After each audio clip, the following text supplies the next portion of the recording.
Assalamualaikum warahmatullahi wabarakatuh.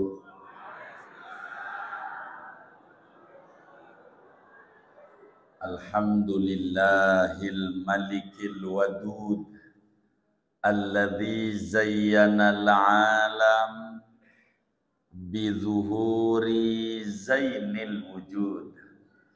Salawatu Rabbi wassalamuhu wa tahiyyatuhu wa barakatuhu ala sayyidina wa habibina wa syafi'ina wa maulana Muhammad asyahidil mashhud wa akrami walidin wa maulud wa sahibil maqamil mahmud.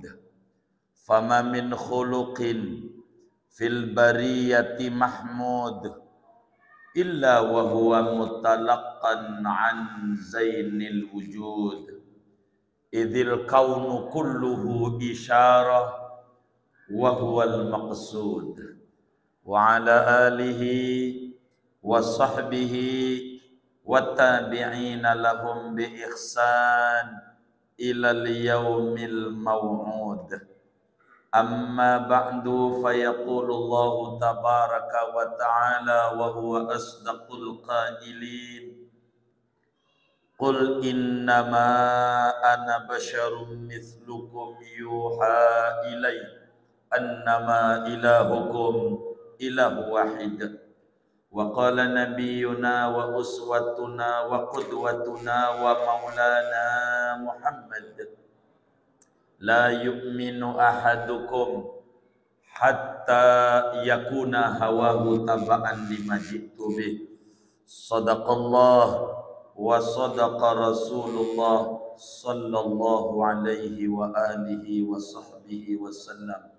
Hadratil mukarramin wal muhtaramin, para alim ulama, para asatidz wal asatidzah, segenap para kesepuhan di Keranggan Permai, tokoh masyarakat, tokoh lingkungan, aparatur pemerintahan yang hadir, wabil khusus guru-guru kita, ketua DKM Masjid Al-Barokah Ustaz Dr. Andas Haji Ahmad Tijari MPD, juga jajaran pengurus lainnya, Ustaz Haji Edi, Ustaz Haji Soeharto, Ustaz Haji Ismail, Bapak Lurah Jati Sampurna juga hadir, dan segenap para kesepuhan lainnya. Kita berdoa bersama, mudah-mudahan kita semuanya, para kesepuhan kita, diberi sehat walafiat.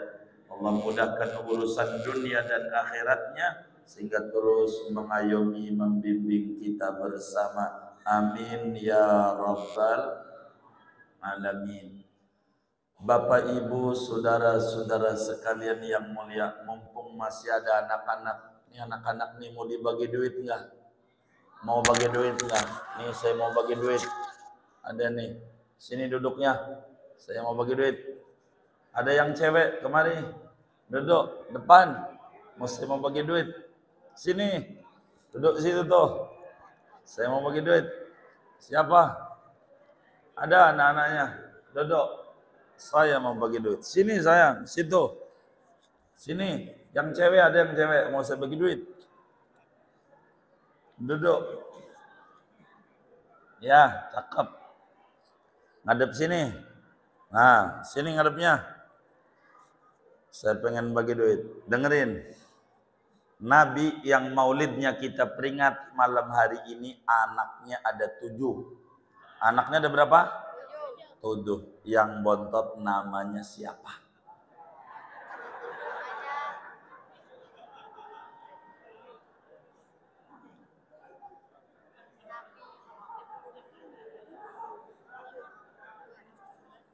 Bangun.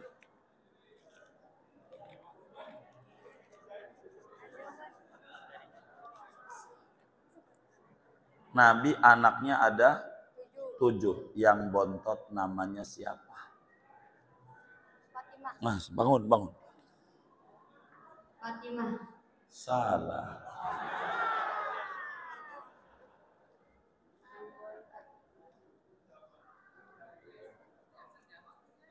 Ya enggak jadi. Yang gampang apa yang susah? Yang gampang. Nabi punya abah namanya Abdullah. Namanya Abdullah. Punya ibu namanya Aminah. Ibunya namanya Aminah. Punya kakek namanya Abdul Muthalib. Neneknya namanya siapa? Nenek Nabi. Neneknya Bang. Salah.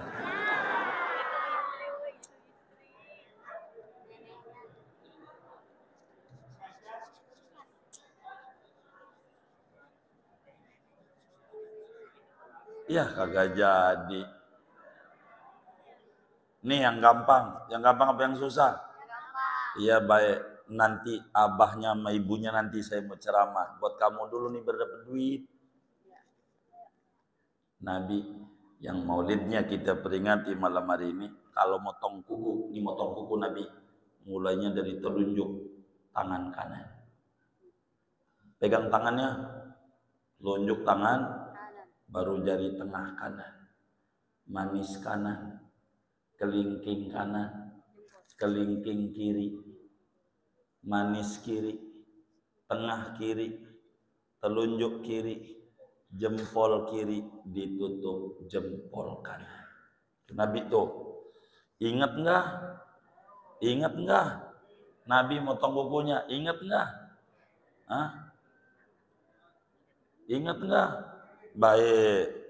Nabi motong kuku mana dulu? Telunjuk kanan terus, tengah kanan terus, manis kanan terus, kelingking kanan terus, kelingking kiri terus, manis kiri terus, tengah kiri, telunjuk kiri, jempol kiri, ditutup jempol kanan. Cakep. Pertanyaannya,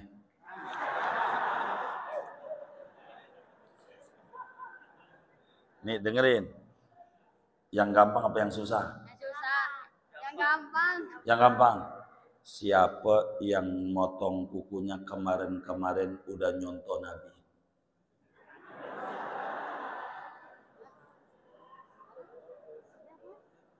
Apa katanya? Yang udah nyontoh Nabi motong kukunya kemarin-kemarin siapa nih dari berlima ini? Hah? Motong kukunya apa dulu? Telunjuk. Baik. Saya mau tes kaki bagaimana Nabi? Biar nggak ketahuan bohongnya ini.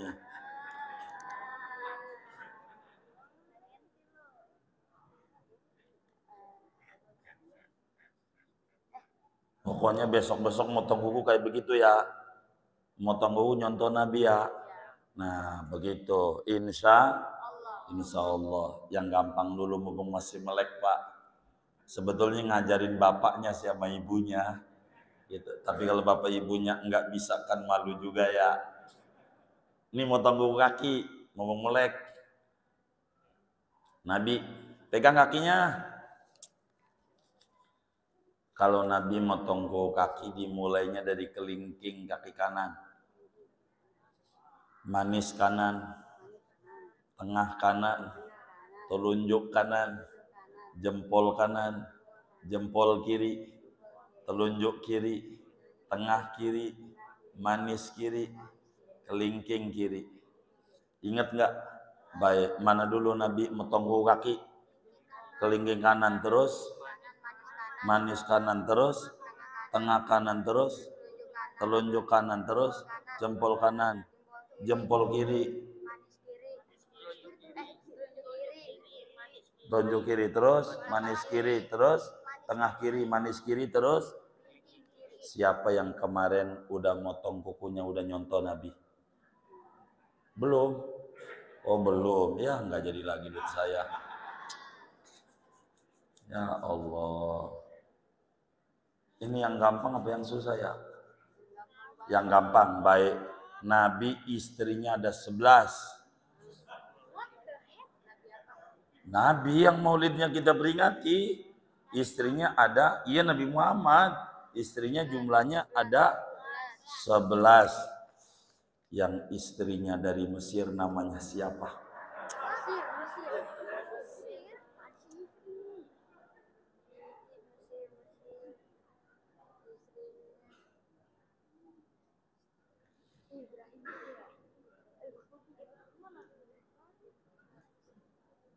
Ya nggak jadi lagi. Dengerin dulu dah. Dengerin dulu, motong kuku Nabi udah bisa ya. Baik, motong kuku kaki udah bisa ya. Dengerin nanti di ujung kita bagi.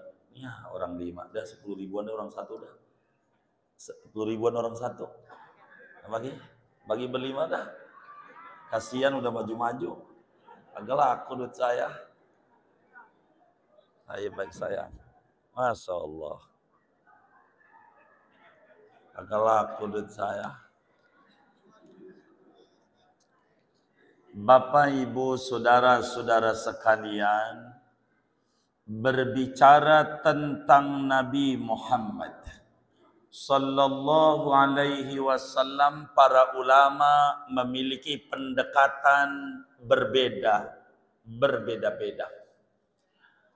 Tokoh besar dari Mesir, pembangun Thariqah Syadiliyah ketiga, Al-Imam Ahmad bin Athaillah As-Sakandari, di dalam kitab Al-Hikamnya beliau menyatakan subhana man satara sirral khususiyah biduhuri wasfil basyariyah.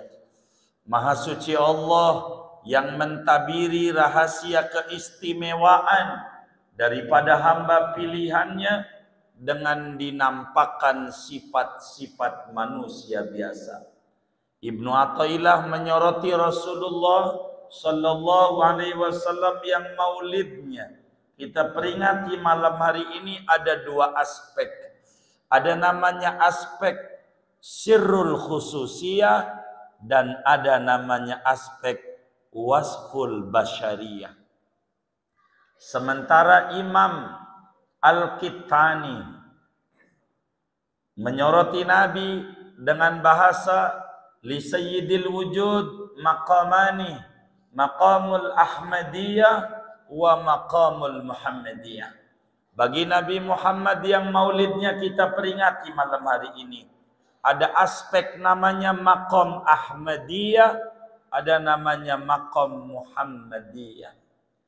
Tapi dari berbagai pendekatan-pendekatan hampir senada esensinya. Saya mau mengambil malam hari ini berbicara tentang Habibuna Muhammad sallallahu alaihi wasallam yang maulidnya kita peringati malam hari ini. Ada dua aspek. Aspek sirrul khususiyah dan wasful basyariyah. Di ujung surat Kahfi, Allah subhanahu wa ta'ala menyuruh Nabi kita untuk menyampaikan kepada seluruh umat manusia. Qul innama ana bashar mithlukum yuha ilai. Sampaikan olehmu wahai Nabi Muhammad kepada semua umat manusia, innama ana bashar, aku itu bashar, manusia, mithlukum yuha ilai, yang serupa dengan kalian. Yuha ilai, yang diberikan wahyu kepadaku. Allah, saudara, menggambarkan Nabi dengan bahasa wasful basyariyah, bashar. Bahasa Arab, manusia banyak. Al-Quran menggambarkan tentang sosok manusia. Ada Bani Adam, walaqad karramna Bani Adam, manusia. Ada An-Nas, ya ayyuhan nas, qul a'udzu birabbin nas, itu manusia.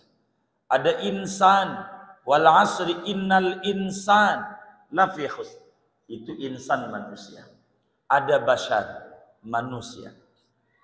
Tapi kenapa buat Nabi besar Muhammad sallallahu alaihi wasallam Allah tidak menyatakan qul innama ana insan mithlukum, tapi Allah menyatakan buat Nabi qul innama ana bashar. Mal farqu bainal insan wal bashar ma'a anna makna kulli wahidin minhuma hayawanun natiq. Di mana titik perbedaannya antara insan dan bashar? Padahal dua-duanya mengandung pengertian makhluk hidup yang bisa berpikir. Kenapa buat Nabi Allah sebut bashar, tidak sebut insan? Kenapa di surat wal asri tidak dikata bashar? Wal asri innal bashara lafi khusrin. Enggak ada innal insan. Limata? Ada apa ini? Jangan-jangan saudara, kita yang hadir di Masjid Al-Barokah ini masih insan yang pengen jadi bashar. Insan kelasnya yang pengen jadi bashar. Sebab kalau disebut bashar sudah pasti insan. Kalau disebut insan belum tentu bashar. Karena itu Al-Quran menggambarkan sosok Habibuna Muhammad sallallahu alaihi wasallam, qul innama ana bashar. Aku itu bashar. Bukan insan. Bashar. Di mana perbedaannya antara insan dan bashar? Insan saudara hidupnya pelin-pelan. Itu insan. Apa itu pelin-pelan? Memandang satu perkara dengan dua pendekatan berbeda. Barangnya sama, tapi menyimpulkannya berbeda. Ini namanya kelas belum bashar. Contoh biar gampang. Sebelum kita bagaimana Nabi lahir, kehidupan bagaimana. Tapi ngomong-ngomong biar saya enak bicara sampai jam berapa saya dikasih waktu ini ya MC kita. Ini yang benar nih. Besok mau kerja masanya. Saudara, seumpama ada teman kita bagi duit 50.000. Bagi duit 50.000. Suruh dibawa tuh ke mall Transmart 50.000. Kalau menurut orang Keranggan Permai nih 50.000 bawa ke mall, kira-kira gede apa kecil? Gede apa kecil? Kecil. Kalau 50.000 dibawa ke kotak amal Masjid Al-Barokah, kira-kira gede apa kecil? Yang benar nih, gede apa kecil? Insan. Belum bashar. Insan. Ini yang berubah angka duitnya apa hatinya? Tuh hatinya. Barang yang sama, pendekatannya berbeda. Sudut pandangnya berbeda. 50.000 nggak berubah. Tapi ngapa kalau dibawa ke mall kecil? Dibawa kotak amal masjid. Gede banget. Gede banget. Karena kita memandang dunia ini high class, mewah, istimewa, maka 50.000 tak ada artinya. Tapi kita memandang akhirat dan surga itu barang remehan dan rendahan. 50.000 terlalu amat tinggi untuk menghargai surga. Begitu. Ini namanya kelas insan, belum bashar. Qul innama ana insan. Enggak ada. Qul innama ana bashar. Nabi itu bashar. Insan pelin-pelan. Padahal kalau ditanya surga dan toilet umum tinggian mana, dia jawab dengan lantang, surga.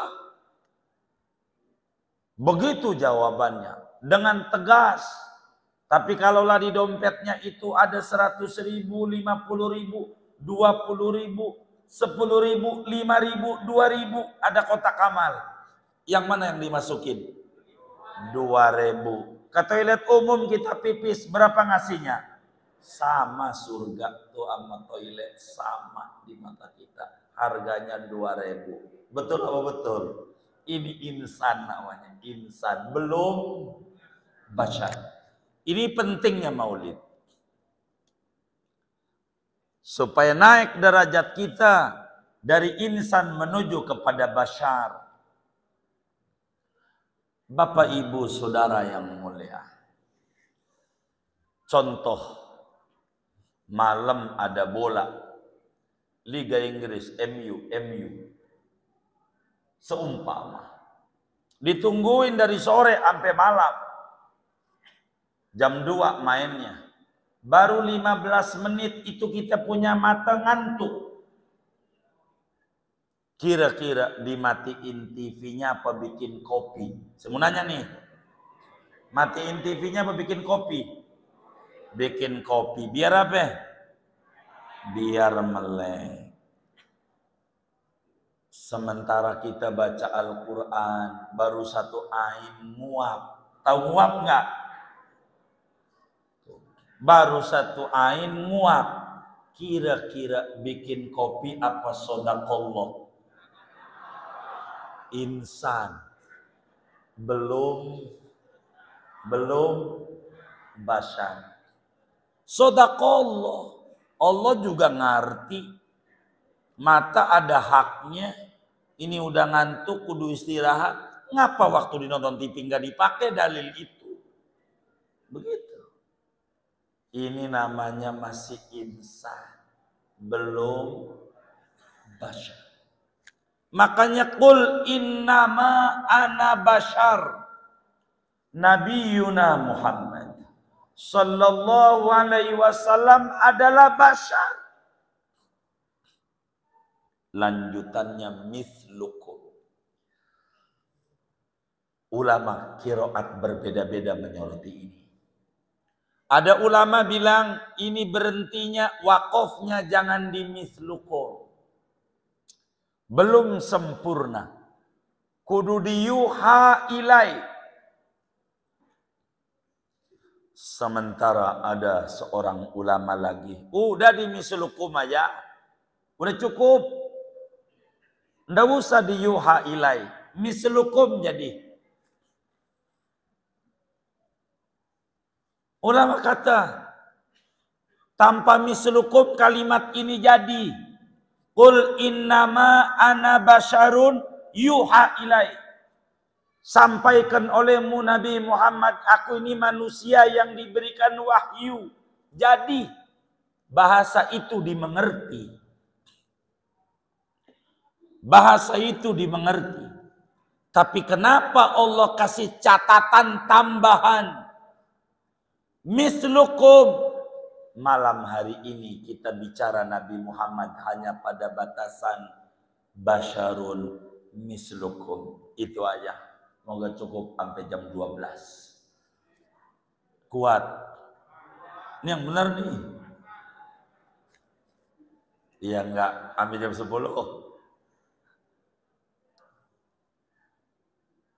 Mislukum ini adalah kalimat catatan tentang Rasulullah sallallahu alaihi wasallam. Mislukum. Apa itu bahasa keranggan permainya mislukum? Serupa tapi tak sama. Serupa tapi tak sama. Zaid seperti macan. Bukan maknanya ada ekornya, bukan.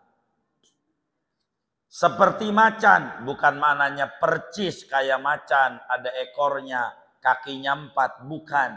Tapi ada satu unsur kesamaan, yaitu keberanian. Zaid kayak macan, padahal beraninya. Basyarun mislukum. Nabi Muhammad itu basyar. Mislukum serupa dengan Anda, tapi tak sama hakikat.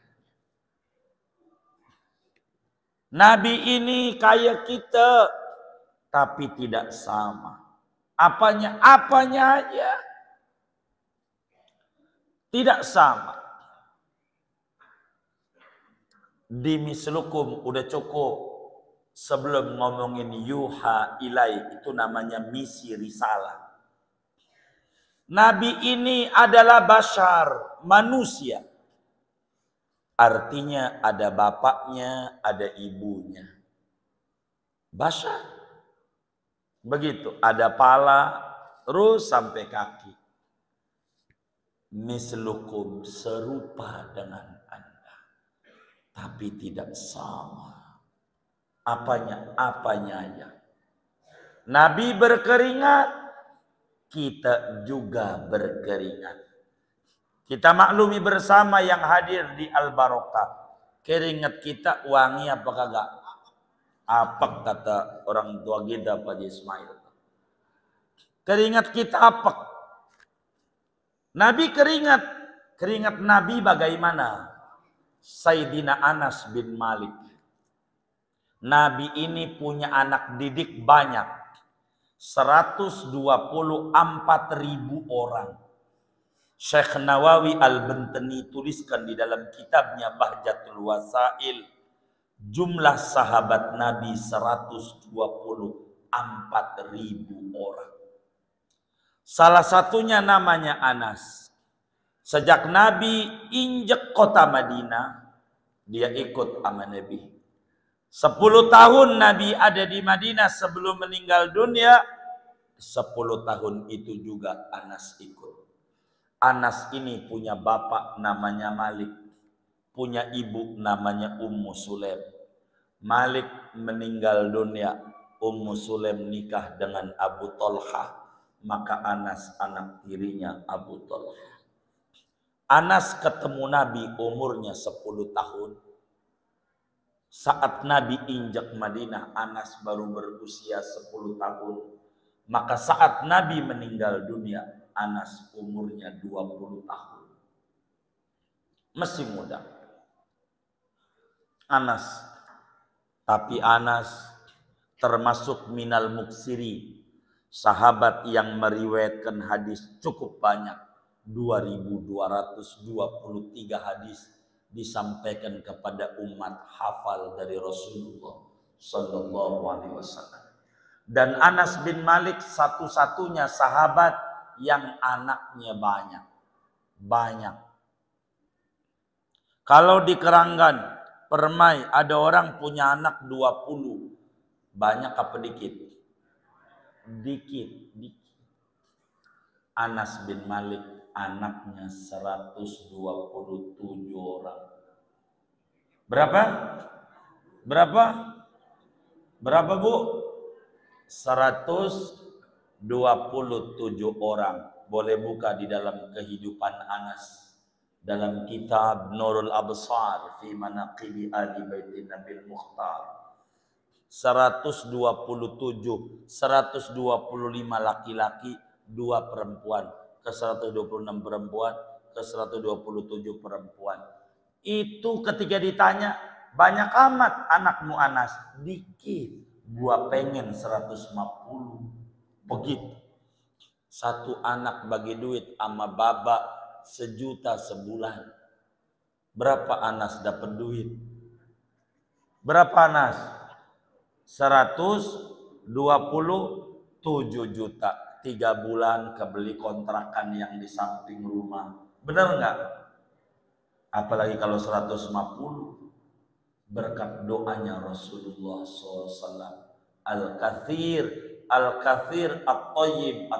Ya Rab, ini Anas tolong kasih anak keturunan yang banyak. Benar semuanya. Kalau bengal mau jangan 127, atu juga musingin. Benar nggak? Anas bin Malik bilang nih tentang sosok Nabi punya keringat. Kata sini Anas bin Malik, wallahi ma syamamtu rihan, ma syamamtu miskan, qattu wala ambaro atyaba min rihi Rasulillah sallallahu alaihi Nabi.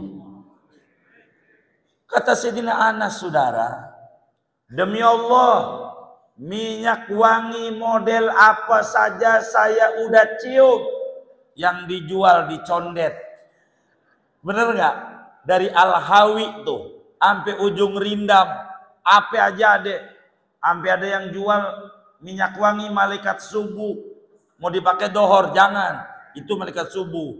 Beli lagi. Ini ilmunya yang dagang. Malaikat dohor asal maghrib bisa.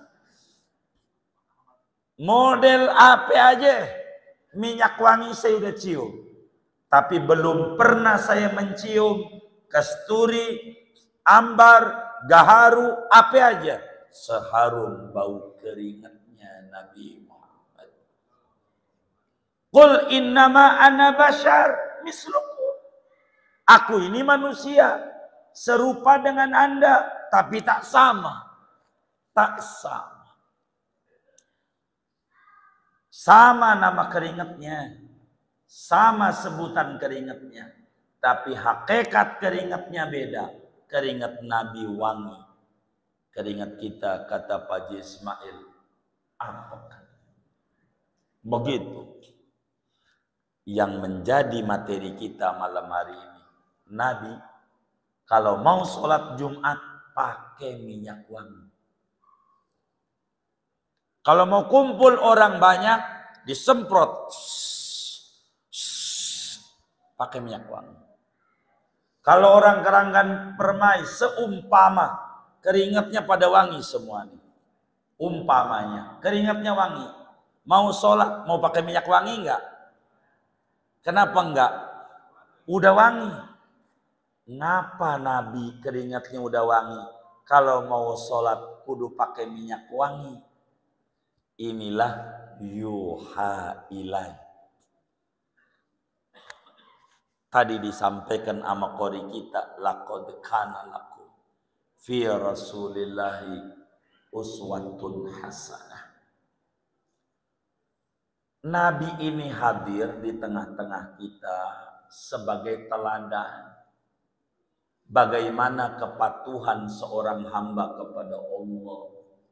Andai Nabi tidak pakai minyak wangi, akan muncul seorang ulama yang berkata, tidak sunat kalau mau sholat pakai minyak wangi. Sebab tidak ada riwayat Nabi pakai minyak wangi kalau mau sholat. Bisa begitu. Karena Nabi pakai minyak wangi, ini Nabi disuruh dakwah. Nabi disuruh menyampaikan misi risalah, maka apa aja disampaikan. Dan hebatnya para sahabat teliti dengan detail sampai motong kuku. Mohon maaf, boleh tanya sama saudara kita Nasrani, adakah di kitab sucinya kayak begitu? Injil Perjanjian Lama umpamanya, dari mulai kitab Kejadian, Keluaran, Imamat, Bilangan, Ulangan, atau Perjanjian Baru, Matius, Lukas, Yohanes, Markus, ada nggak cara motong kuku? Saya yakin tidak ada. Ini Islam. Sampai motong kuku diperhatiin. Bagaimana Rasulullah motong kuku? Ngapa itu Nabi motong kukunya? Tangan kanan dulu. Imam Bukhari bilang, karena Rasulullah sallallahu alaihi wasallam yuhibbut tayamun fi sya'nihi kulli aymin babi takrim. Kata Imam Bukhari, Siti Aisyah sampaikan Nabi itu kalau yang bagus-bagus kanan, termasuk motong kuku. Kenapa dari telunjuk? Bukan dari jempol. Padahal kalau suit telunjuk sama jempol, kan Palura yang menang jempol. Bener nggak? Begitu. Ngapa dari telunjuk? Ini punya keistimewaan. Kalau sholat kita baca asyhadu alla ilaha illallah. Pakai kelingking apa jempol? Kelingking apa jempol? Telunjuk. Karena telunjuk ini punya keistimewaan, menyebutkan isyarat keesaan Allah, didahulukan oleh Nabi besar Muhammad sallallahu alaihi wasallam. Kenapa dari telunjuk tidak jempol? Kenapa jari tengah? Karena kanannya antara jempol dan jari tengah adalah jari tengah kanan. Begitu Nabi Muhammad sallallahu alaihi wasallam. Kenapa kalau kaki dimulainya dari yang paling kanan? Sebab kaki jarinya tidak ada keistimewaan satu dengan yang lain. Saat sholat semuanya kudu dilipat. Maka Nabi mulainya dari kaki kanan, dari yang terkanan. Hal ini dijelaskan oleh Imamul Ghazali di dalam kitabnya Al-Arba'in fi Usuluddin. Bagaimana kita disuruh ikut Nabi. Bagian apa? Fi kulli umuri. Bukan sekedar sholat, keseharian kita. Dari yang terkecil, kita ikut Nabi Muhammad. Insya Allah. Dari yang kecil-kecil dulu. Nyontoh Nabi. Nggak usah yang tinggi-tinggi. Sholat sampai kakinya bengkak, berat. Udah kita yang ringan-ringan dulu. Ala qadril istita'ah. Seukuran yang mana kita mampu sedikit demi sedikit.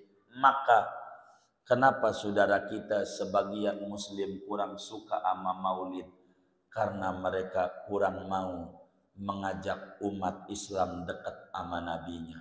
Kalau nggak ada maulid mana kita tahu cara motong buku nabi. Bener nggak? Begitu.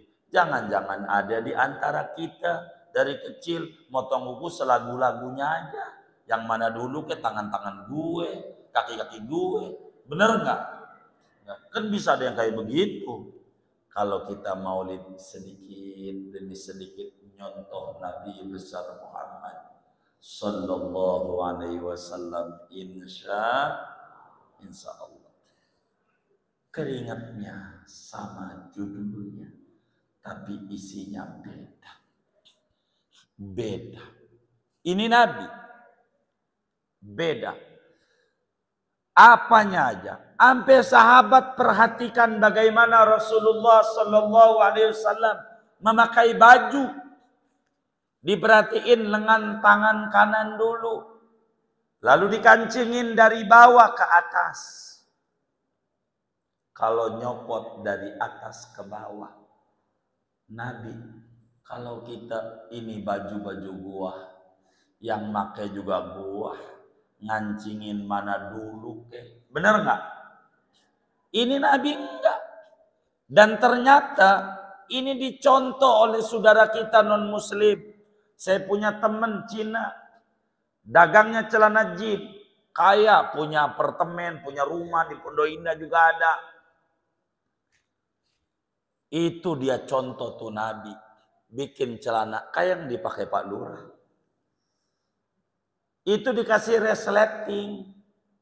Itu ngancinginnya dari bawah ke atas. Itu ngancinginnya Pak Lurah. Dari bawah ke atas sampai dari atas ke bawah.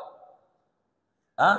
Dari bawah ke atas. Bukanya dari atas ke bawah. Coba tuh. Yang ngamalin ajaran Nabi Cina. Yang ngadain maulid kita. Pantas dia kaya. Bener gak? Dia yang ngamalin. Kita yang ngadain. Dia yang lebih dulu ngamalin. Ngancingin dari bawah ke atas. Selaras. Ini ajaran Nabi. Begitu. Dari bawah dulu. Sampai atas. Nabi. Coba. Yang kecil-kecil. Nyontoh Nabi. Nggak usah. Yang tinggi-tinggi berat. Kita berangkat dari yang ringan-ringan saja. Nyontoh Nabi. Ini Nabi. Bagaimana Rasulullah SAW mengajarkan kita kalau masuk kita ke toilet. Nabi mengajarkan kaki kita itu yang paling kuat antara kanan dan kiri. Kuatan mana kira-kira kaki kita? Kanan sama kiri kuatan mana? Kanan. Silahkan turun dari bis kanan dulu. Kuatan mana? Kanan sama kiri? Kuatan mana? Kiri. Kuatan kiri. Maka masuk kamar kecil itu kiri dulu. Kenapa ada muslim jatuh di kamar mandi? Sampai ada yang terjadi pembuluh darahnya pecah. Penyebabnya tak lebih satu. Dia melanggar ajaran nabinya. Masuknya kanan dulu. Enggak kuat. Kiri. Kalau kiri mau terpleset, kanan siap. Begitu saudara. Karena kiri lebih kuat. Dan tempat itu licin. Nabi itu ajarannya manusiawi. Cakep. Dicontoh juga sama Jepang. No lihat motor. Kasih standar di kanan apa di kiri ya? Di kanan apa di kiri? Kiri emang yang paling kuat kiri. Jepang aja paham, pantas kaya. Dibom nih. Nagasaki sama Hiroshima hancur, bangkrut tuh. Bisa bangkit. Kita yang dijajah, masih sampai sekarang masih banyak yang susah. Bener nggak? Diamalin ajaran Nabi. Kita nggak mau. Kurang teliti pada ajaran Rasulullah Sallallahu Alaihi Wasallam. Maka maulid, bagaimana seorang muslim harus belajar dikit demi dikit mengamalkan apa yang diajarkan oleh Nabi besar Muhammad Sallallahu Alaihi Wasallam sampai masuk masjid. 4 yang dikerjakan oleh Nabi masuk masjid. Doa masuk masjid yang udah hafal semua. Allahumma gfirli dhunubi waftahli abwaba rahmatik. Masuk kaki kanan. Habis masuk niat i'tikaf. Ini yang jarang orang pakai. Baru masuk. Aku niat i'tikaf di masjid ini sunat karena Allah Ta'ala.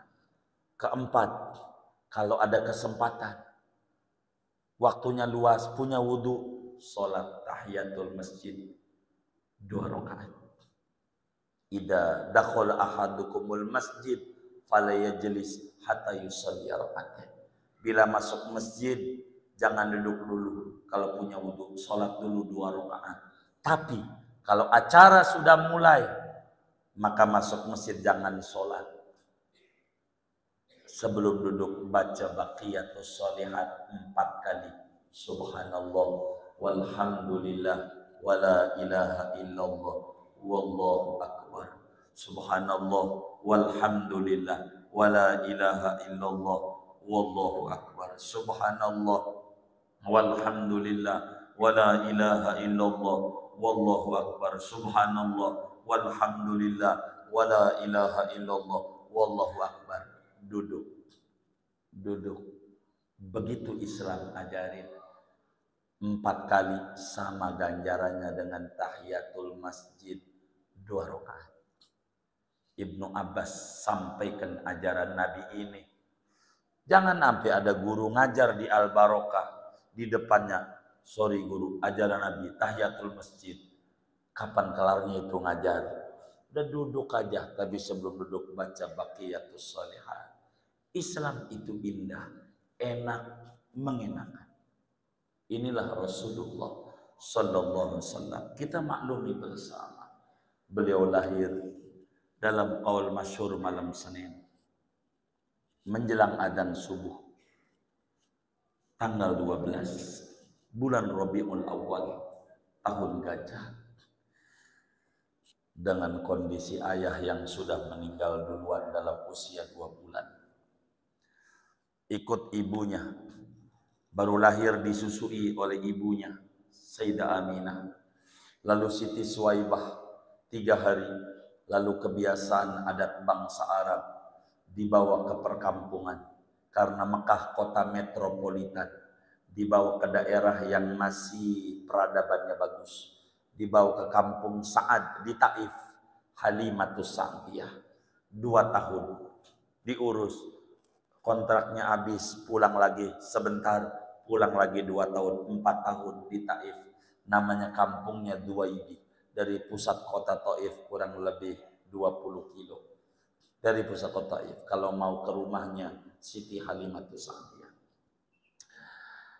Lalu 2 tahun ikut ibundanya, umur 6 tahun diajak ziarah ke Madinah, ke Bani Najjar. Inilah Nabi. Dibawa ke Madinah oleh ibunya untuk ziarah ke kubur abahnya. Begitulah ibu yang baik. Begitulah orang tua yang baik.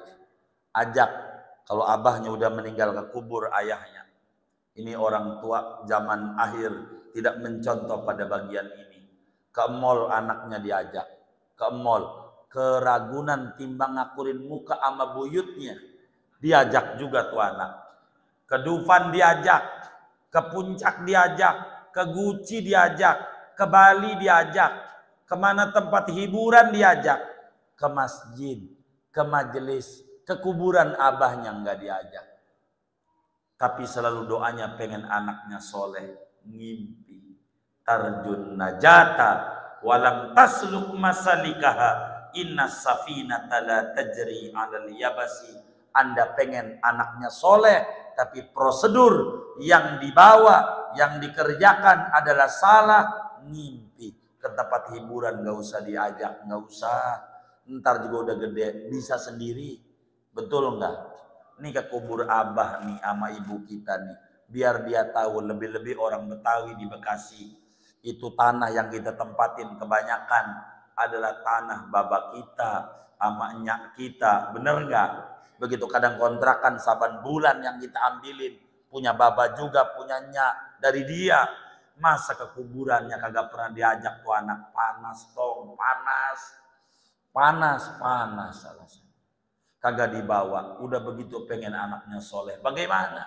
Ini Nabi dari kecil. Ini loh kuburan abahmu di Madinah. Habis itu pulang, baru nyampe Abwa.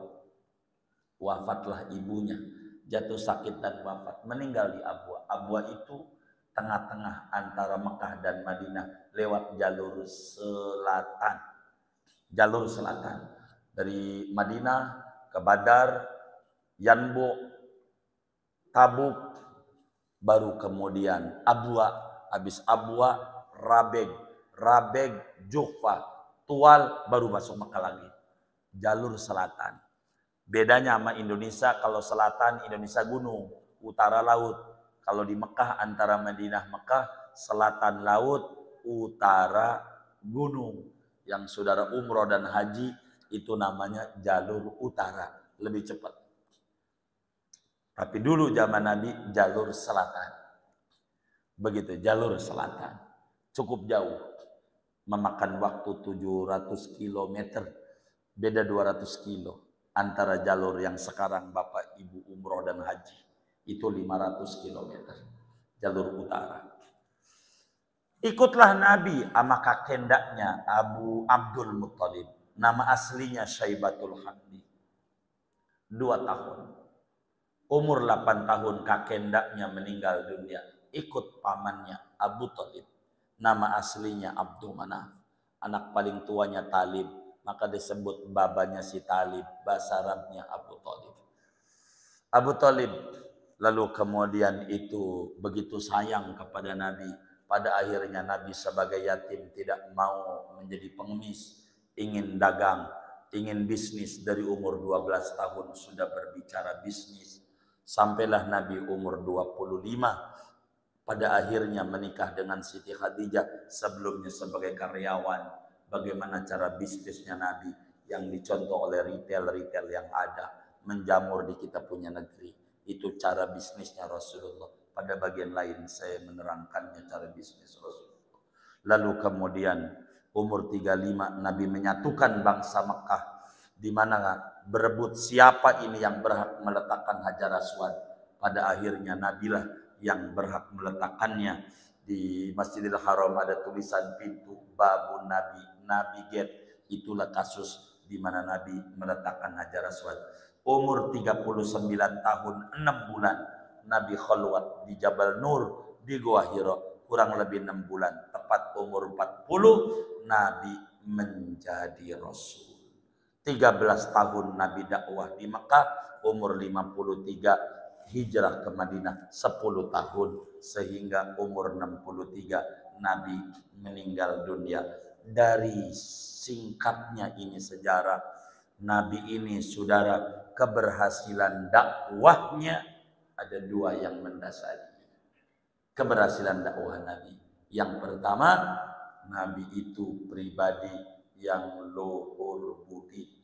Basyarun mithlukum. Basyarun mislukum. Pribadi yang budinya luhur.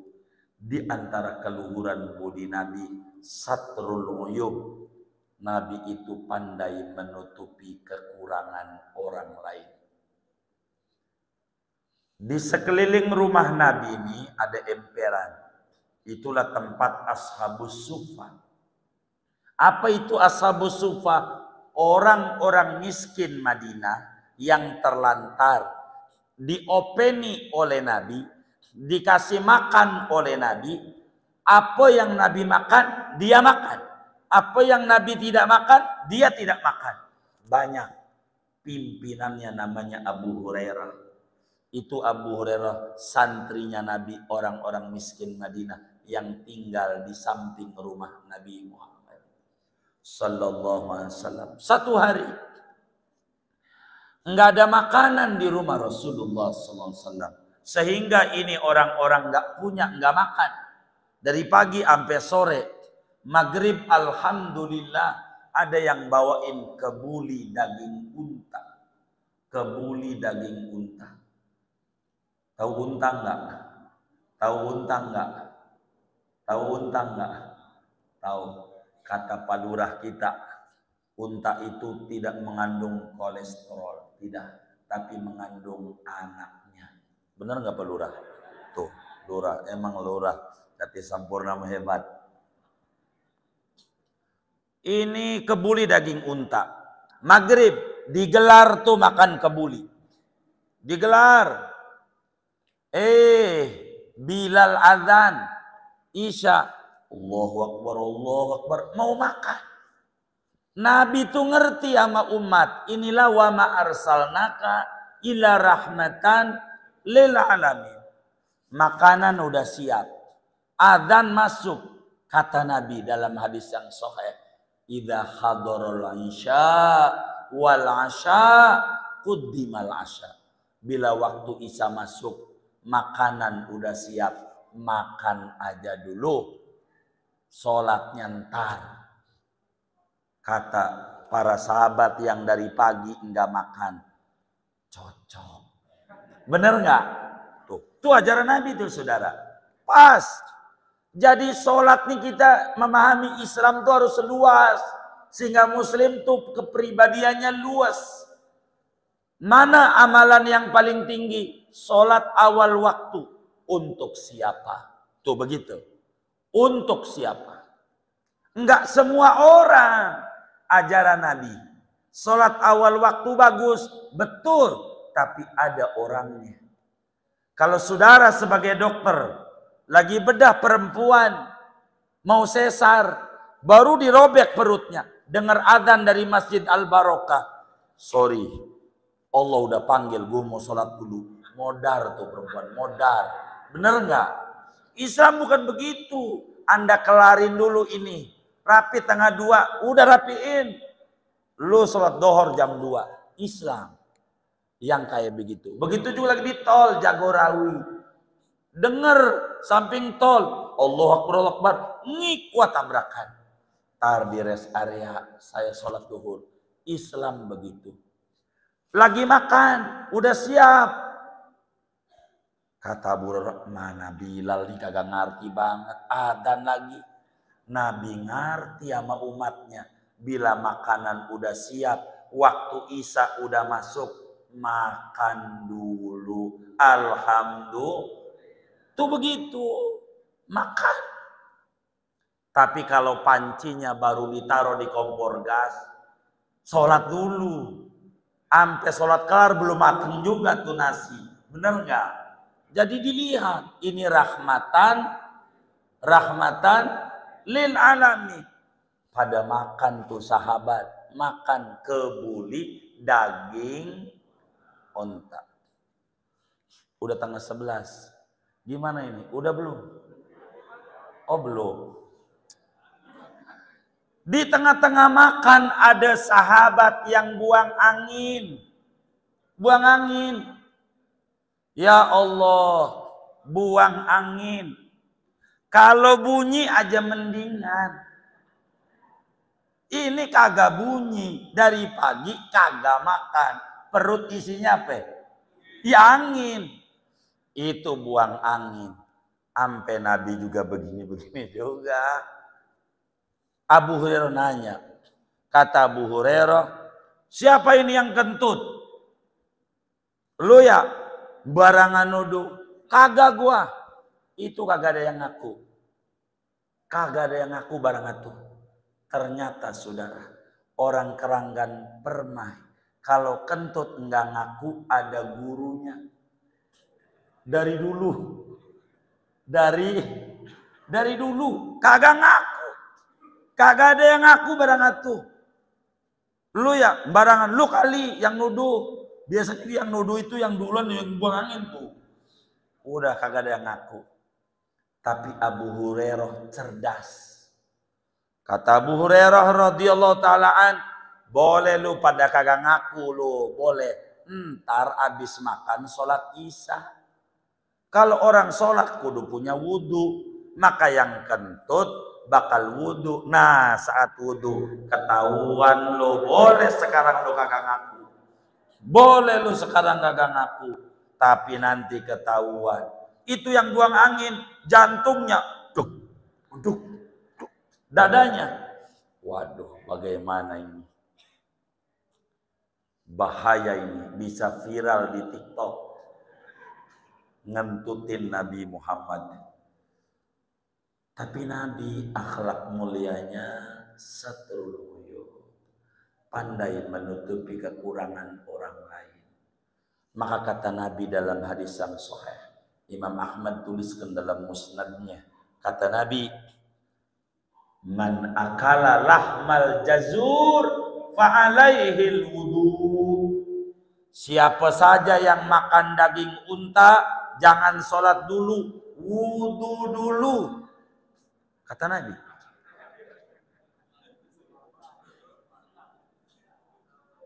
Siapa yang makan daging unta kudu wudu. Jangan main sholat aja, wudu dulu. Ada sahabat Abu Hurairah, dikit juga lu makan, wudu. Nabi kau juga makan? Iya saya juga wudu. Wudu semuanya. Kata yang buang angin, selamat. Enggak ketahuan. Sampai detik ini. Beneran. Sampai detik ini enggak ada yang tahu siapa itu namanya sahabat yang ngentutin Nabi Muhammad. Enggak ada yang tahu. Nabi doang yang tahu. Nabi doang. Saudara, kalamnya Rasulullah singkat tapi luas. Sehingga sudut pandang ulama kenapa berbeda madhab. Kan nabinya satu. Qurannya satu. Kenapa ada madhab Maliki, madhab Syafi'i, madhab Hambali, madhab Hanafi. Nih kita mau ceritain sedikit. Imam Ahmad.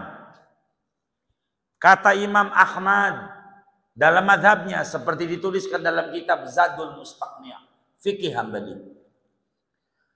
Makan daging unta batal wudu. Kalau saudara makan daging unta, habis makan jangan sholat wudu dulu. Sebab Nabi setelah makan daging unta, wudu. Maka kata Imam Ahmad, makan daging unta batal wudu. Imam Ahmad. Imam Syafi'i, gurunya Imam Ahmad, mengata begini, tidak batal. Sebab Nabi wudu bukan karena batal, karena menutupi aib dan kekurangan orang. Maka makan daging unta tidak membatalkan wudu dalam madhab Syafi'i. Kata Imam Ahmad, faktanya aja, wudu enggak Nabi?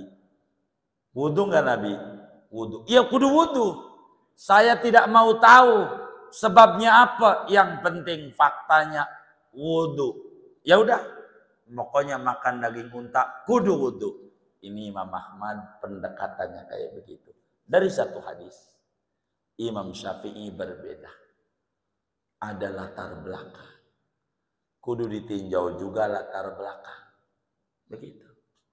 Kayak dulu orang Betawi kalau mau nikah, tengok latar belakangnya. Lebar apa kagak? Kalau lebar kawinin, latar belakangnya luas. Bener nggak? Tuh begitu kata Haji Ismail. Latar depan sempit, 2 meter doang.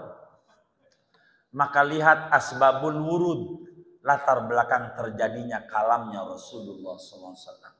Maka saudara, inilah penyebab kenapa madhab itu berbeda. Karena satu materi itu tergantung mau ngambil di bagian mana dia. Ini yang menyebabkan berbeda. Sama kayak pengacara dan jaksa. Materinya KUHP juga. Tapi yang ini begini, yang ini begini. Begitu. Satu materi. Berbeda sudut pandang. Rasulullah SAW akhlaknya satrul uyun. Pandai menutupi kekurangan. Bashar lakal bashar. Manusia. Tapi tidak sama dengan kita. Kalau kita udah langsung ngamuk, apalagi kita guru ngajinya. Kurang ajar nih, sama guru kagak sopan, dikentutin lagi. Mana bau kayak begini kalau kita. Nabi enggak. Sallu ala nabi. Akhlaknya mulia, akhlaknya mulia. Kita enggak usah yang begini, yang begitu, jadi puyeng di akhir zaman. Yang kedua, Nabi itu pribadi yang tahan uji. Di samping luhur budi, tahan uji. Saat Nabi ada di Madinah, tanggal 8 Rabiul Awal, hari Senin, nyampe Kuba. Nabi di tahun ke-1 Hijriah. Diuji Rasulullah sama Yahudi Madinah.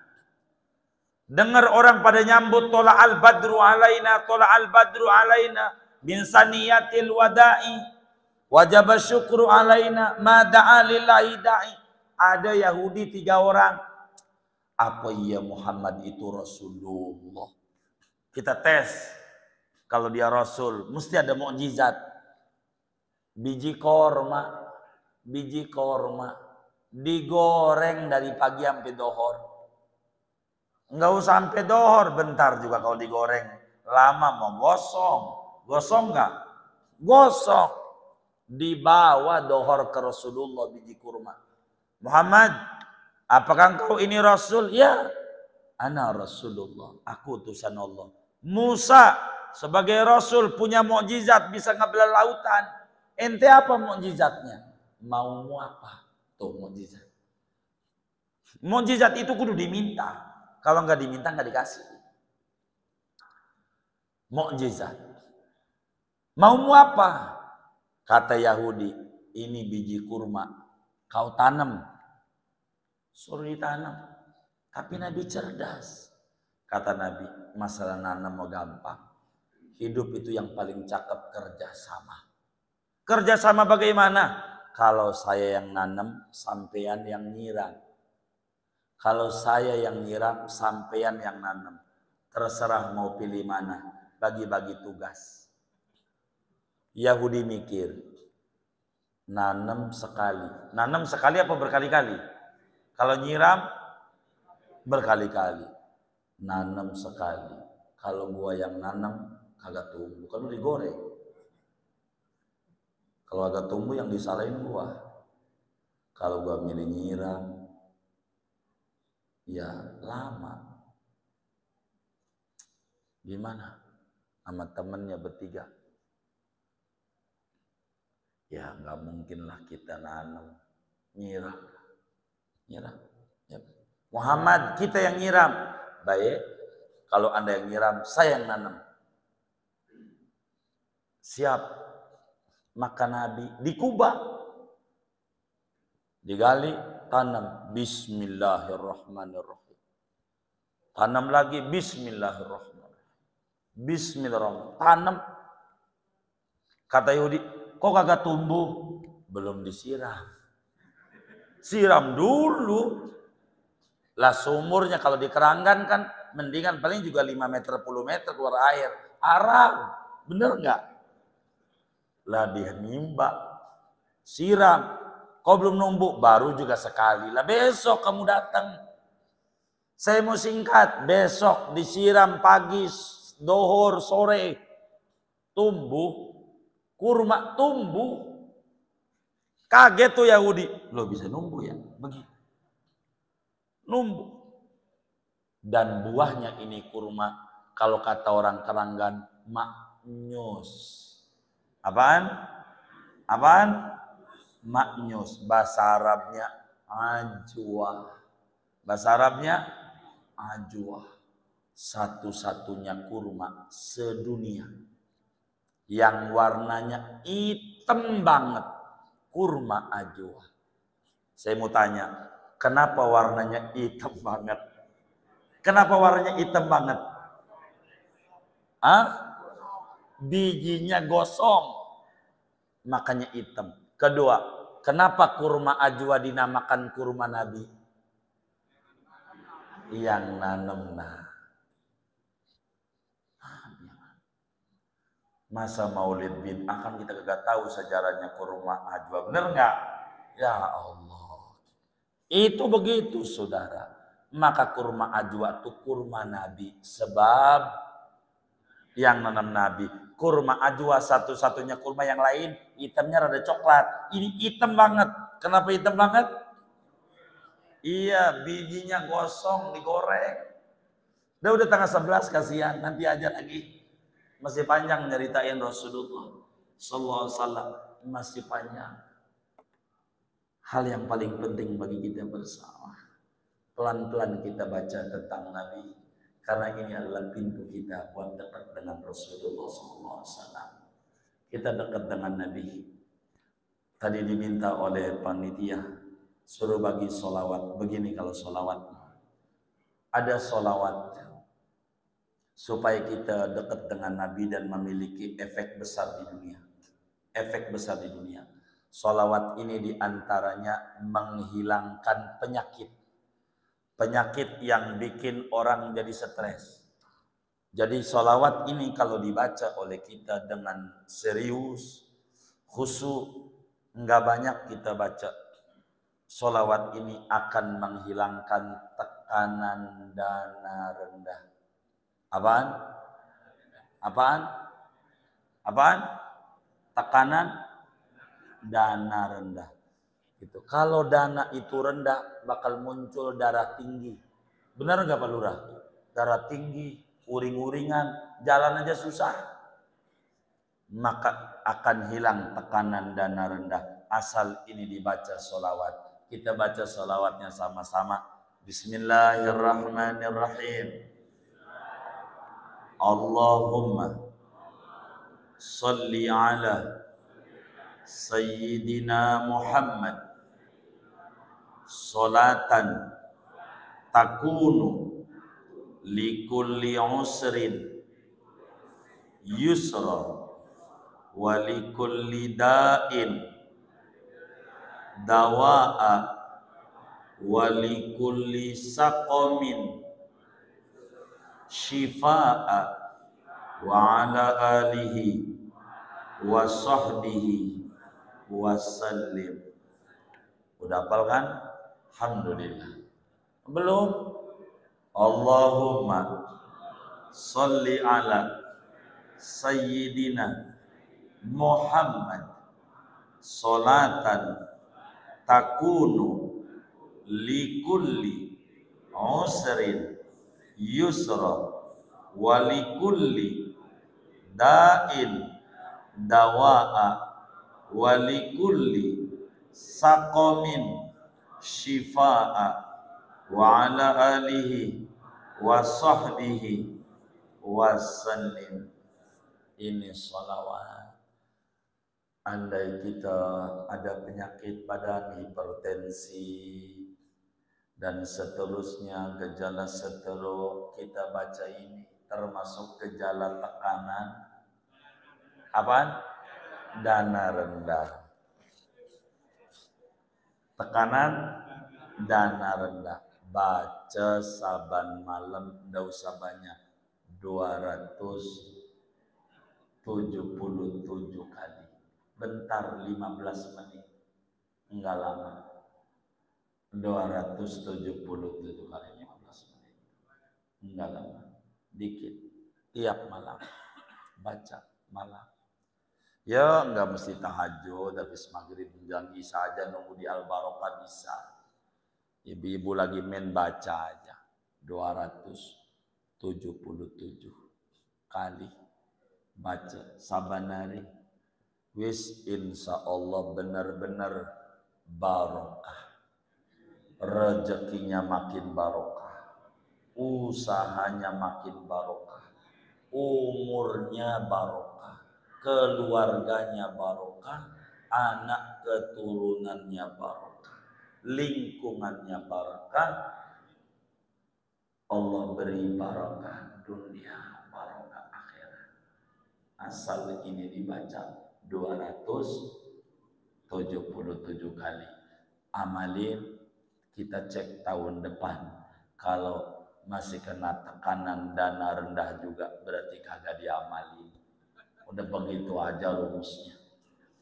Di lain kesempatan saya terangin dari mana korelasinya baca sholawat bisa menyebabkan orang dikasih rezeki luas. Di lain kesempatan saya untuk menerangkan ini dari hadis-hadis yang sahih. Tidak mungkin malam ini udah tanggal 11 kasihan. Tapi kita udah mau tuh, saya diminta itu. Ini namanya sholawat Nabi Khidir, menghilangkan kesulitan yang melanda kita. Sehingga kita bisa ngebiayain anak-anak kita. Nggak bingung, biar sekolah. Begitu, penyakit Allah kasih sembuh beneran. Asal mau baca sholawat itu, baca aja, ajari nama yang lain. Sholawat Nabi Khidir, namanya sholawat syifa, keberlimpahan kesehatan. Sholawat ini mendatangkan keberlimpahan kesehatan. Sehat dohir, sehat batin, sehat badan, sehat kantong, sehat dompet, sehat finansial, sehat perusahaan, sehat keluarga, sehat lingkungan. Asal istiqomah dibaca, keberkahan luar biasa Allah berikan kepada kita bersama. Amin ya rabbal alamin. Terakhir kita baca Fatihah. Udah tanggal 11 kasihan. Kita baca Fatihah buat yang andil pada majelis maulid malam hari ini, tenaga, pikiran, waktu, uang dan segalanya.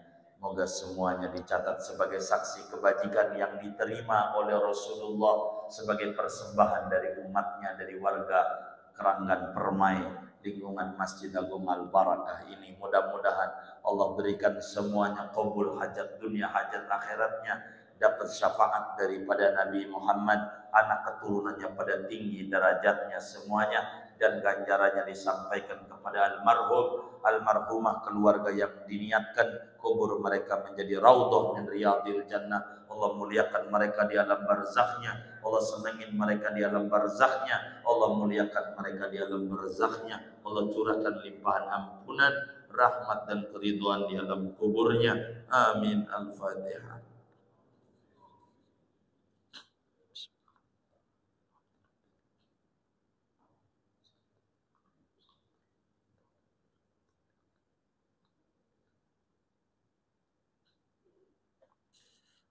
Bismillahirrahmanirrahim. Alhamdulillahirabbil alamin.